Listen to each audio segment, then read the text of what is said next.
പുതിയ വീഡിയോയിലേക്ക് എല്ലാവർക്കും സ്വാഗതം. ഇന്ന് നമ്മൾ പഠിക്കുന്നത് ക്ലാസ് 6-ൻ്റെ ചാപ്റ്റർ 1-ലെ പാറ്റേൺസ് ആൻഡ് ഷേപ്സ് എന്നുള്ള പോർഷനാണ്. അപ്പോൾ നിങ്ങൾക്ക് വീഡിയോ ഇഷ്ടപ്പെട്ടാൽ ചാനൽ സബ്സ്ക്രൈബ് ചെയ്യാനും നിങ്ങളുടെ ഫ്രണ്ട്സിന് എല്ലാവർക്കും ഷെയർ ചെയ്ത് കൊടുത്ത് സപ്പോർട്ട് ചെയ്യാനും മറന്നു പോകരുത്. അതേപോലെ വീഡിയോ ലൈക്ക് ചെയ്യണം കേട്ടോ. 6th-ൻ്റെ വീഡിയോസൊക്കെ മെയ്ഡ് ഫോർ കിഡ്സ് ആയതുകൊണ്ട് കമൻറ്റ് ബോക്സ് ക്ലോസ് ആയിരിക്കും, നിങ്ങൾക്ക് കമൻറ്റ് ചെയ്യാൻ പറ്റില്ല കേട്ടോ. അപ്പോൾ എന്താണ് ഈ ഒരു പോർഷനിൽ പഠിക്കാനുള്ളതെന്ന് നോക്കാം. ഇതിനു മുമ്പ് നമ്മൾ നമ്പർ സീക്വൻസും പാറ്റേൺസ് ഇൻ നമ്പേഴ്സും ഒക്കെ നമ്മൾ പഠിച്ചു. ഇവിടെ നമ്മൾ ഷേപ്സ് ആണ് പഠിക്കുന്നത് കേട്ടോ. Other important and basic patterns that occur in mathematics are patterns of shapes. These shapes may be in 1, 2 or 3 dimensions. അതായത് ഈ ഷേപ്പിന് ചിലപ്പോൾ 1 ഡയമെൻഷൻ ആയിരിക്കും, ചിലപ്പോൾ 2 ഡയമെൻഷൻ ആയിരിക്കും, ചിലപ്പോൾ 3 ഡയമെൻഷൻസ് കാണും. അതായത് ചിലപ്പോൾ ലെങ്ത് മാത്രമേ കാണത്തുള്ളൂ, അല്ലെങ്കിൽ ലെങ്തും ബ്രെഡ്ത്തും കാണും, അല്ലെങ്കിൽ ലെങ്തും ബ്രെഡ്ത്തും ഹൈറ്റും കാണും. 3 ഡയമെൻഷൻസ് കാണും. Or in even more dimensions, ചിലപ്പോൾ ഇതിൽ കൂടുതൽ ഡയമെൻഷൻസും കാണാം. The branch of mathematics that studies patterns in shapes is called geometry. ഷേപ്സിലെ പാറ്റേണിനെ കുറിച്ച് പഠിക്കുന്ന മാത്തമാറ്റിക്സിലെ ബ്രാഞ്ചിനെ നമ്മൾ ജോമെട്രി എന്നാണ് വിളിക്കുക. Shape sequences are one important type of shape pattern that mathematicians study. Table 3 show a few key shape sequence that are studied in mathematics. അപ്പോൾ ഇവിടെ നമുക്ക് ഷേപ്പ് സീക്വൻസിൻ്റെ ഒരു ടേബിൾ ഇതാ നമുക്കിവിടെ തന്നിട്ടുണ്ട്. അതിൽ ഫസ്റ്റ് വന്ന് നോക്കിയേ, ഫസ്റ്റ് ഷേപ്പ് ട്രയാങ്കിൾ ഷേപ്പാണ്. ട്രയാങ്കിൾ ഷേപ്പിന് ഇവിടെ നോക്കിയാൽ ഇതിന് നമുക്ക് റെഗുലർ പോളിഗൺ എന്നാണ് നമുക്ക് നെയിം തന്നിട്ടുള്ളത്. റെഗുലർ പോളിഗൺ എന്ന് വെച്ചാൽ റെഗുലർ മീൻസ് അതിൻ്റെ എല്ലാ സൈഡും ആംഗിൾസും ഈക്വൽ ആയിരിക്കും. അങ്ങനെ വരുന്നതിനെയാണ് റെഗുലർ എന്ന് പറയുന്നത് കേട്ടോ. അതായത് ഇപ്പോൾ ട്രയാങ്കിൾ നോക്കിയേ, ഈ ട്രയാങ്കിളിൻ്റെ 3 സൈഡ്സും ഈക്വലായിട്ട് വരുന്ന ട്രയാങ്കിളിനെയാണ് നമ്മൾ റെഗുലർ പോളിഗൺ എന്ന് പറയുന്നത്. അപ്പോൾ റെഗുലർ പോളിഗൻ്റെ ഈ ട്രയാങ്കിളിൻ്റെ ഈ ഒരു സൈഡ് 2 സെൻറ്റിമീറ്റർ ആണെങ്കിൽ ഇതിൻ്റെ എല്ലാ സൈഡുകളും എന്ത് തന്നെയായിരിക്കും? 2 സെൻറ്റിമീറ്റർ തന്നെയായിരിക്കും. ഇങ്ങനെ വരുന്ന പോളിഗണിനെയാണ് നമ്മൾ റെഗുലർ പോളിഗൺ എന്ന് പറയുന്നത്. ഇനി പോളിഗൺ എന്ന് വെച്ച് കഴിഞ്ഞാൽ ഒരു ക്ലോസ്ഡ് ഫിഗർ ആയിരിക്കും. അതായത് ഇവിടെ നോക്കിയാൽ ട്രയാങ്കിളിന് 3 സൈഡ്സ് ഉണ്ട്. ഇതൊരു ക്ലോസ്ഡ് ആയിട്ടുള്ള ഒരു ഫിഗറാണ് അല്ലേ. ഇങ്ങനെ ക്ലോസ്ഡ് ആയിട്ടുള്ള ഒരു ഫിഗറാണ്. അതായത് ലൈൻ സെഗ്മെൻറ്റ് യൂസ് ചെയ്ത് വരയ്ക്കുന്ന ക്ലോസ്ഡ് ഫിഗേഴ്സിനെയാണ് നമ്മൾ പോളിഗൺസ് എന്ന് പറയുന്നത്. അപ്പോൾ റെഗുലർ പോളിഗൺ എന്താണെന്ന് മനസ്സിലായല്ലോ. ഇങ്ങനത്തെ ക്ലോസ്ഡ് ഫിഗർ ആയിരിക്കും, എല്ലാ സൈഡുകളും ഈക്വൽ ആയിരിക്കും, അതുപോലെ ആംഗിൾസും ഈക്വൽ ആയിരിക്കും. അപ്പോൾ നോക്കിയാൽ ഫസ്റ്റ് വൺ ട്രയാങ്കിൾ. ട്രയാങ്കിളിന് എത്ര സൈഡ്സ് ഉണ്ട്? 3 സൈഡ്സ്. 3 സൈഡ്സ് ഉള്ള പോളിഗണിനെ നമ്മൾ ട്രയാങ്കിൾ എന്ന് പറയും. അടുത്തത് ഇതിന് 1, 2, 3, 4 സൈഡ്സ് ഉള്ളതിനെ നമ്മൾ ക്വാഡ്രിലേറ്ററൽ എന്ന് പറയും. അടുത്തത് 1, 2, 3, 4, 5 സൈഡ്സ് ഉള്ളതിനെ നമ്മൾ പെൻറ്റഗൺ എന്ന് പറയും. ഇനി അടുത്തത് 1, 2, 3, 4, 5, 6 സൈഡ്സ് ഉള്ളതിനെ നമ്മൾ ഹെക്സഗൺ എന്ന് പറയും. 7 സൈഡ്സ് ഉള്ളതിനെ ഹെപ്റ്റഗൺ എന്ന് പറയും. 8 സൈഡ്സ് ഉള്ളതിനെ നമ്മൾ ഒക്ടഗൺ എന്ന് പറയും. 9 സൈഡ്സ് ഉള്ളതിനെ നമ്മൾ നോനഗൺ എന്ന് പറയും. 10 സൈഡ്സ് ഉള്ളതിനെ നമ്മൾ ഡെക്കാഗൺ എന്ന് പറയും. ഉണ്ടല്ലോ. അപ്പോൾ ഇവിടെ 3, 4, 5, 6, 7, 8, 9, 10 ഇങ്ങനെ സൈഡ്സ് ഉള്ളതിൻ്റെ സീക്വൻസ് ആണ് നമ്മളിവിടെ ഇപ്പോൾ നോക്കിയത്. ഇനി അടുത്തത് കംപ്ലീറ്റ് ഗ്രാഫ്. കംപ്ലീറ്റ് ഗ്രാഫിൽ നോക്കിയേ, ഫസ്റ്റ് K2. അതായത് ഇവിടെ 2 ഡോട്ട്സ് ആണുള്ളത്. ഈ 2 ഡോട്ട്സിനെ തമ്മിൽ ജോയിൻ ചെയ്തപ്പോൾ നമുക്കിവിടെ ഒരു ലൈൻ കിട്ടി. അപ്പോൾ ഇവിടെ 1 ലൈനാണുള്ളത്. ഇനി അടുത്തത് നോക്കിയേ, അപ്പോൾ ഇവിടുത്തെ നമ്പർ ഓഫ് ലൈൻസ് 1 ആണ്. ഇനി അടുത്തത് K3. അതായത് 1, 2, 3 ഡോട്ട്സ് തമ്മിൽ, അല്ലെങ്കിൽ 3 പോയിൻറ്റ്സ് തമ്മിൽ ജോയിൻ ചെയ്തപ്പോൾ നമുക്കിങ്ങനെ ഒരു ഫിഗർ കിട്ടി. ഇവിടെ എത്ര ലൈൻസ് ഉണ്ട്? 1, 2, 3. നമുക്കിവിടെ 3 ലൈൻസ് കിട്ടി. ഇനി അടുത്തത് 4 ഡോട്ട്സുകളെ തമ്മിൽ ജോയിൻ ചെയ്തു. 4 ഡോട്ട്സുകളെ തമ്മിൽ ജോയിൻ ചെയ്തപ്പോൾ 1, 2, 3, 4, 5, 6 ടോട്ടൽ 6 ലൈൻസ് കിട്ടി. ഇനി അടുത്തത് 1, 2, 3, 4, 5 ഡോട്ട്സുകളെ തമ്മിൽ ജോയിൻ ചെയ്തു. അപ്പോൾ എത്ര ലൈൻസ് കിട്ടി? 1, 2, 3, 4, 5, 6, 7, 8, 9, 10. 10 ലൈൻസ് നമുക്കിവിടെ കിട്ടി. അപ്പോൾ ഇവിടെ 5 ലൈൻസ് ആയിരുന്നു, 5 ഡോട്ട്സ് ആയിരുന്നു. ഇനി അടുത്തത് 1, 2, 3, 4, 5, 6. 6 ഡോട്ട്സുകളെ തമ്മിൽ ജോയിൻ ചെയ്തപ്പോൾ നമുക്ക് എത്ര ലൈൻസ് കിട്ടി? 1, 2, 3, 4, 5, 6, 7, 8, 9, 10, 11, 12, 13, 14, 15. ടോട്ടൽ 15 ലൈൻസ് കിട്ടി. മനസ്സിലല്ലോ?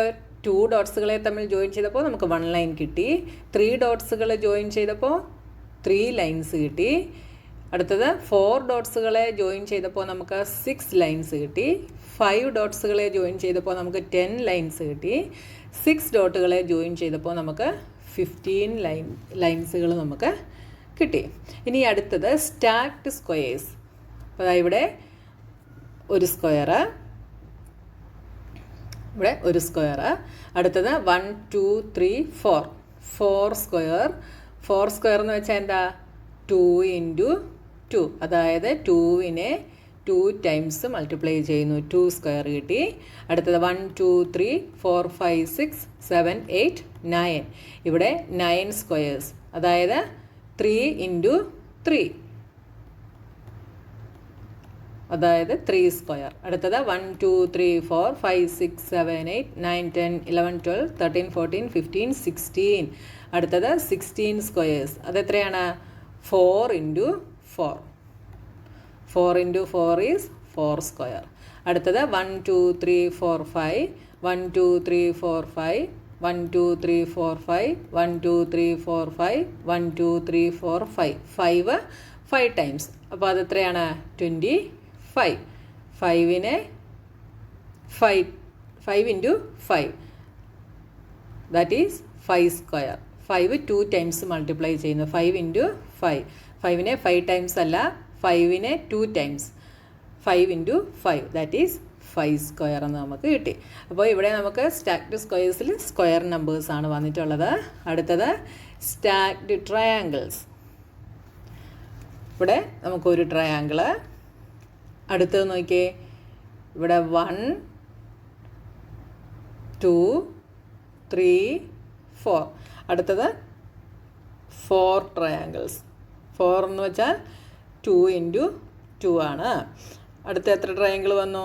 1, 2, 3, 4, 5, 6, 7, 8, 9. അടുത്തത് 9 ട്രയാങ്കിൾസ്. That is 3 × 3.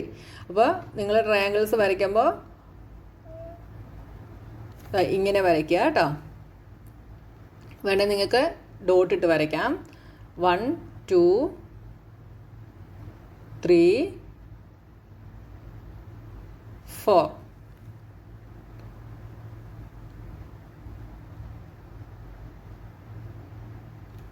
ഉണ്ടോ? ഇങ്ങനെ നിങ്ങൾക്ക് വരയ്ക്കാം കേട്ടോ. കണ്ടല്ലോ. അപ്പോൾ ഇവിടെ നമുക്ക് എത്ര ട്രയാങ്കിൾ ഉണ്ട്? 1, 2, 3, 4, 5, 6, 7, 8, 9, 10, 11, 12, 13, 14, 15, 16. 16 എന്ന് പറയുന്നത് 4 × 4 ആണ്. ഇനി അടുത്തത് 1, 2, 3, 4, 5, 6, 7, 8, 9, 10, 11, 12, 13, 14, 15, 16, 17, 18, 19, 20, 21, 22, 23, 24, 25. 25 എന്ന് പറയുന്നത് 5 × 5 ആണ്. അപ്പോൾ ഇവിടെ ട്രയാങ്കിൾ കിട്ടിയത്, ഇവിടെ ഒരു ട്രയാങ്കിൾ, ഇവിടെ 1 + 3 ആണ് അല്ലേ. ഇവിടെ 3 ട്രയാങ്കിൾസ് ഉണ്ട്. ഇത് 1, ഇത് 1, 2, 3, ഇത് 3, ഇത് 1, 2, 3, 4, 5. ഇവിടെ 1, ഇവിടെ 3, ഇവിടെ 5, ഇവിടെ 1, 2, 3, 4, 5, 6, 7, ഇവിടെ 7. ഇവിടെ 1, ഇത് 3, ഇത് 5, ഇത് 7, ഇത് 9. ഇങ്ങനെ ഓരോ സ്റ്റെപ്പിലും 2 ട്രയാങ്കിൾസ് കൂടി വരും കേട്ടോ. ഇനി അടുത്ത വരയ്ക്കാൻ പറഞ്ഞപ്പം താഴെ എത്ര കാണും? 11 ട്രയാങ്കിൾസ് കാണും. ഇനി അടുത്തത് കോച്ച് സ്നോക്ക് ഫ്ലേക്ക്. കോച്ച് സ്നോഫ്ലേക്ക് വരയ്ക്കുന്നത് എങ്ങനെയാണെന്ന് ചോദിച്ചാൽ ഇവിടെ ആദ്യം ഒരു ട്രയാങ്കിൾ ഇവിടെ വരച്ചിട്ടുണ്ട്. അപ്പോൾ നിങ്ങളെ ഞാൻ ഇങ്ങോട്ടൊന്ന് മാറ്റി വരച്ച് കാണിക്കാം കേട്ടോ. ഇനി നമ്മൾ അടുത്ത ഈ ഒരു ഷേപ്പ് വരയ്ക്കാൻ വേണ്ടി നമ്മൾ എന്താണ് ചെയ്യുന്നതെന്ന് ചോദിച്ചാൽ ഇതിനെ 3 പാർട്സ് ആയിട്ട് ഈ ഒരു ട്രയാങ്കിളിൻ്റെ ഓരോ സൈഡിനെ നമ്മൾ ഡിവൈഡ് ചെയ്യും. ഇങ്ങനെ 3 പാർട്സ് ആയിട്ട് നമ്മൾ ഡിവൈഡ് ചെയ്യുന്നു. എന്നിട്ട് ഇവിടെ നിന്ന് നമ്മൾ ഇങ്ങനെ ട്രയാങ്കിൾസ് വരയ്ക്കുന്നു. ഇത് നിങ്ങൾ വരയ്ക്കുമ്പോൾ ഈക്വലായിട്ട് വരയ്ക്കാനായിട്ട് ശ്രദ്ധിക്കുക കേട്ടോ. എന്നിട്ട് ഈ പോർഷൻ ഇങ്ങനെ ഡിലീറ്റ് ചെയ്ത് കളയുന്നു. ഈ പോർഷൻ നമ്മൾ റബ്ബ് ചെയ്ത് കളയുന്നു. ഇപ്പോൾ നമുക്ക് ഈ രണ്ടാമത്തെ ഷേപ്പ് കിട്ടി കണ്ടല്ലോ. ഇനി അടുത്തത് നമ്മൾ ചെയ്യുന്നത് ഇനി അടുത്ത ഓരോ സൈഡുകളെയും 3 ആയിട്ട് നമ്മൾ ഡിവൈഡ് ചെയ്യുന്നു. ഇങ്ങനെ 3 ആയിട്ട് ഡിവൈഡ് ചെയ്യുന്നു. ഓരോ സൈഡുകളെയും ഇങ്ങനെ ഡിവൈഡ് ചെയ്യുന്നു. എന്നിട്ട് ഇവിടെ നമ്മൾ അടുത്ത ട്രയാങ്കിൾ വരയ്ക്കുന്നു. എന്നിട്ട് ഈ ഇടയ്ക്ക് വരുന്ന പോർഷനെ നമ്മൾ ഡിലീറ്റ് ചെയ്ത് കളയുന്നു. ഇങ്ങനെ ഈ ഒരു പോർഷനെ നമ്മൾ മായ്ച്ച് കളയുന്നു. ഉണ്ടല്ലോ, ഈ ഒരു പിക്ചറാണ് നമുക്ക് ഈ മൂന്നാമത് തന്നിട്ടുള്ളത്. ഇനി അടുത്തത് ചെയ്യുമ്പോൾ വീണ്ടും നമ്മൾ ഈ ഓരോ കുഞ്ഞു പോർഷനുകളെയും എന്ത് ചെയ്യുന്നു, ഇങ്ങനെ 3 ആയിട്ട് ഡിവൈഡ് ചെയ്തിട്ട് ഇവിടെ ഇങ്ങനെ വരയ്ക്കുന്നു. ഇങ്ങനെ ട്രയാങ്കിൾസ് വരയ്ക്കുന്നു. ഇവിടെ ഓരോരുത്തടത്തും വരയ്ക്കണം കേട്ടോ. ഇങ്ങനെ വരയ്ക്കുമ്പോൾ നമുക്ക് കിട്ടുന്ന, അതായത് ഓരോ ട്രയാങ്കിളിൻ്റെയും സൈഡുകളിൽ നമ്മൾ വീണ്ടും 3 ആയിട്ട് ഡിവൈഡ് ചെയ്തിട്ട് എന്ത് ചെയ്യുന്നു, ഇങ്ങനെ നമ്മൾ ഓരോ ട്രയാങ്കിളുകളെ വരയ്ക്കുന്നു. ഇങ്ങനെ വരച്ച് കിട്ടുന്നതാണ് ഇവിടെ തന്നിട്ടുള്ള ഈ ഓരോ ഷേപ്പുകളും. അപ്പോൾ ഞാനിവിടെ കുഞ്ഞതായിട്ട് വരച്ചുകൊണ്ട് ഇനി വരയ്ക്കാൻ പാടായിരിക്കും കേട്ടോ. ഇങ്ങനെ ഓരോ സൈഡുകളെയും 3 ആയിട്ട് ഡിവൈഡ് ചെയ്തിട്ട് ഇങ്ങനെ ഓരോ ട്രയാങ്കിളുകൾ വരയ്ക്കുന്നതാണ് നമുക്ക് തന്നിട്ടുള്ള ഈ കോച്ച് സ്നോഫ്ലേക്ക് എന്ന് പറയുന്നത്. മനസ്സിലായല്ലോ. ഫസ്റ്റ് വണ് റെഗുലർ പോളിഗൺ ആയിരുന്നു. അപ്പോൾ റെഗുലർ പോളിഗണിനകത്ത് ഓരോ ഷേപ്പിൻ്റെയും കൂടെ ഓരോ സൈഡ് വീണ്ടും ഇൻക്രീസ് ചെയ്ത് വന്നുവെന്നാണ് അടുത്ത ഷേപ്പ് ഉണ്ടായിരിക്കുന്നത് അല്ലേ. ട്രയാങ്കിളിന് 3 സൈഡ്സ് ആയിരുന്നു, അതിൻ്റെ കൂടെ 1 സൈഡ് കൂടെ ഇൻക്രീസ് ആയപ്പോൾ 4 സൈഡ്സ് ആയി, അതാണ് ക്വാഡ്രിലാറ്ററൽ. ആ 4 സൈഡിൻ്റെ കൂടെ ഒന്നുകൂടെ ആഡ് ആയപ്പോൾ അല്ലെങ്കിൽ ഇൻക്രീസ് ആയപ്പോൾ 5 സൈഡ്സ് ആയി, അതാണ് പെൻറ്റഗൺ. ഇങ്ങനെ ഓരോ സൈഡ്സും കൂടെ ഇൻക്രീസ് ആയി വരുമ്പോൾ നമുക്ക് അടുത്ത ഓരോ പോളിഗൺ നമുക്ക് കിട്ടുന്നു. അപ്പോൾ ഈ ഒരു പാറ്റേൺ നമുക്ക് റെക്കഗ്നൈസ് ചെയ്യാനായിട്ട് പറ്റും. ഇനി അടുത്തത് കംപ്ലീറ്റ് ഗ്രാഫ്. കംപ്ലീറ്റ് ഗ്രാഫിൽ ഇവിടെ നമുക്ക് ഓരോ, അതായത് 2 dot 3 dot 4 dot 5 dot 6 dot ഇങ്ങനെയാണ് വന്നിട്ടുള്ളത് അല്ലേ. ഇവിടെ നമുക്ക് റിസൾട്ടിംഗ് ആയിട്ട് കിട്ടിയിട്ടുള്ള സീരീസ് എന്താണ്, 1 3 6 10 15 ഇങ്ങനെയാണ് കിട്ടിയിട്ടുള്ളത്. ഇത് ട്രയാങ്കുലർ നമ്പേഴ്സിൻ്റെ സീക്വൻസ് ആണ്. ട്രയാങ്കുലർ നമ്പേഴ്സിൻ്റെ സീക്വൻസ് ആണ് നമുക്കിവിടെ കിട്ടിയിട്ടുള്ളത്. ഇനി അടുത്ത 4th വണ്ണിൽ സ്റ്റാക്ക്ഡ് സ്ക്വയേഴ്സ്. ഇവിടെ നോക്കിയേ 1 4 9 16 25 ഇങ്ങനെയാണ് നമുക്ക് സ്ക്വയേഴ്സ് ഇവിടെ കിട്ടിയിട്ടുള്ളത്. ഇതെല്ലാം സ്ക്വയർ നമ്പേഴ്സ് ആണ്. ഇതിനെ നമുക്ക് 1 square 2 square 3 square 4 square 5 square എന്ന് എഴുതാനായിട്ട് നമുക്ക് സാധിക്കും. അടുത്തത് സ്റ്റാക്ക്ഡ് ട്രയാങ്കിൾസ്. സ്റ്റാക്ക്ഡ് ട്രയാങ്കിൾസിലും നമുക്ക് എന്താ കിട്ടിയത്, സ്ക്വയർ നമ്പേഴ്സ് തന്നെയാണ് നമുക്ക് കിട്ടിയത് അല്ലേ. 1 4 9 16 25 ഇങ്ങനെയാണ് ട്രയാങ്കിൾസ് പോകുന്നത്. ഇതെല്ലാം സ്ക്വയർ നമ്പേഴ്സ് ആണ്. അടുത്ത കോച്ച് സ്നോഫ്ലേക്ക്. കോച്ച് സ്നോഫ്ലേക്സ് എന്താണ്, ഇവിടെ ഫസ്റ്റില് എത്രയാണ്, 3 സൈഡ്സ് ആണ്. അടുത്ത വന്നപ്പോൾ എത്ര സൈഡായി, 1 2 3 4 5 6 7 8 9 10 11 12 ആയി. ഇവിടെ നമുക്ക് ഈ ഒരു സൈഡില് 8 സൈഡ്സ് ആണുള്ളത്. ടോട്ടല് 1 2 3 4 5 6 എണ്ണം ഉണ്ട്. അപ്പോൾ 6 × 8 48 എന്ന് നമുക്ക് കിട്ടും. അങ്ങനെ ഇവിടെ കൂടിയാണ് വരുന്നത് കേട്ടോ. അപ്പോൾ നോക്കിയേ, ഫസ്റ്റിൽ 3യുടെ കൂടെ 4 മൾട്ടിപ്ലൈ ചെയ്താൽ നമുക്ക് 12 കിട്ടും. 12ന്റെ കൂടെ 4 മൾട്ടിപ്ലൈ ചെയ്താൽ നമുക്ക് 48 കിട്ടും. 48 × 4 ദാറ്റ് ഈസ് 192 സൈഡ്സ് ഇതിനകത്ത് കാണും. മനസ്സിലായല്ലോ? ഇതാണ് ഈ ഒരു ഫിഗറിനകത്തെ പാറ്റേൺ എന്ന് പറയുന്നത്. ഇനി അടുത്ത സെക്കൻഡ് ക്വസ്റ്റ്യൻ നോക്കിയേ. Try and redraw each sequence in table 3 in your notebook. Can you draw the next shape in each sequence?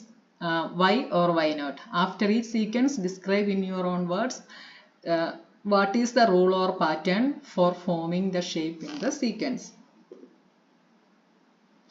അപ്പോൾ റെഗുലർ പോളിഗണിൽ അടുത്തത് നമുക്ക് ഏത് വരയ്ക്കാൻ പറ്റും? റെഗുലർ പോളിഗണിൽ അടുത്തത് നമ്മൾ 10 സൈഡ്സ് വരെ ആയിരുന്നു വരച്ചത്. അപ്പോൾ ഇനി അടുത്ത എന്തായിരിക്കും? 11 സൈഡ്സ് ഉള്ളതായിരിക്കും അടുത്തതായിട്ട് വരിക. 1 2 3 4 5 6 7 8 9 10 11. അപ്പോൾ വരയ്ക്കുമ്പോൾ 1 2 3 4 5 6 7 8 9 10 11. നിങ്ങൾ വരയ്ക്കുമ്പോൾ കറക്റ്റായിട്ട് വരയ്ക്കുക കേട്ടോ. ഷേപ്പ് 11 സൈഡ്സ് ഒക്കെ വരയ്ക്കുന്ന ഇച്ചിരി പാടാണ്, നമുക്ക് കറക്റ്റായിട്ട് കിട്ടത്തില്ല കേട്ടോ. ഇനി അടുത്ത കംപ്ലീറ്റ് ഗ്രാഫിനകത്ത് ഇവിടെ നമ്മൾ K6 വരെയാണ് നമ്മൾ വരച്ചത്. അപ്പോൾ ഇനി അടുത്തത് നമുക്ക് K7 വേണം. അപ്പോൾ അതിനെ നമുക്ക് എങ്ങനെ വരയ്ക്കാം? 1 2 3 4 5 6 7 ഇങ്ങനെ വരയ്ക്കാം അല്ലേ? ഇനി ഇതിനെ തമ്മിൽ ജോയിൻ ചെയ്യുന്നു. 1 2 3 4 5 6 7. ഇനി ഈ ഓരോ ഡോട്ടിൽ നിന്നും നിങ്ങൾ അടുത്ത ഓരോ വെർട്ടെക്സിലേക്കും ലൈൻ വരയ്ക്കുക. ഇവിടെ നമ്മൾ 7 വരെ വരച്ചു. 8 9 10 11.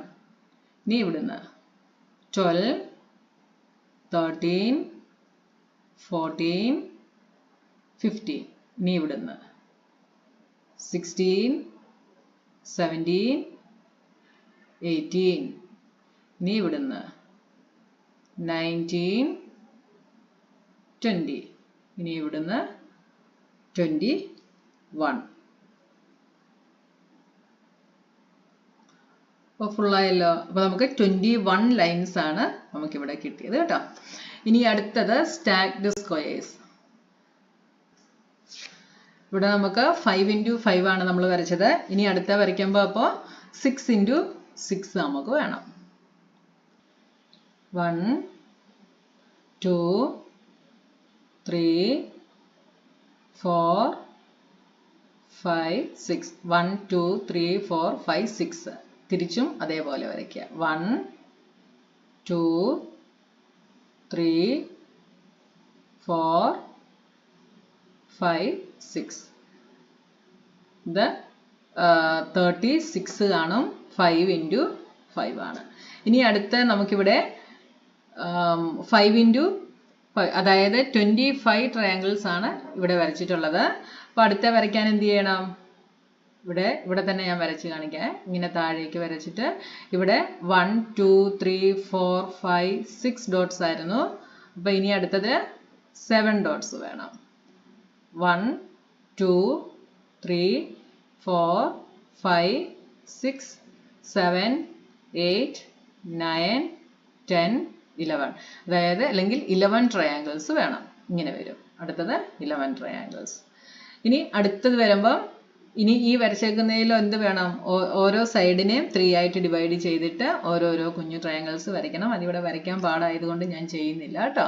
നിങ്ങൾ ബുക്സിൽ കുറച്ച് വലുതാക്കി വരച്ചിട്ട് അത് ചെയ്യുക. ഓക്കെ. അപ്പോൾ ഈ ഒരു പോർഷനിൽ ഇത്രയാണ് നമുക്ക് പഠിക്കാനുള്ളത്. ഇനി അടുത്ത പോർഷനുമായി നമുക്ക് നെക്സ്റ്റ് വീഡിയോയിൽ കാണാം.